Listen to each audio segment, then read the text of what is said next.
Most people get this wrong. They think NextGen Cash Advance is just another high-interest payday loan.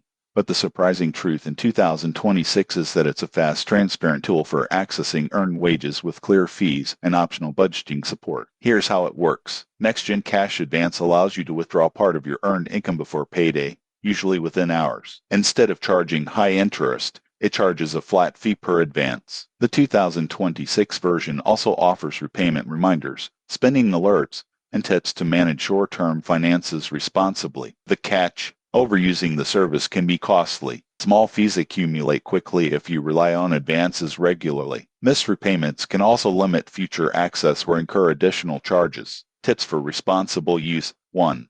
Only access what you truly need and can repay on time. 2. Set alerts and reminders to stay on track. 3. Maintain a small emergency fund to reduce repeated reliance. Who should use NextGen Cash Advance? People with steady income who occasionally need fast cash. If your income is unpredictable or you struggle with repayment discipline, it may end up costing more than it helps. In conclusion, NextGen Cash Advance in 2026 is a helpful short-term cash tool, but only if used wisely. Treat it as a convenience. Add a primary income source. Monitor fees. Stick to repayment plans, and it can be a practical addition to your financial toolkit. Subscribe for more reviews and smart financial tips.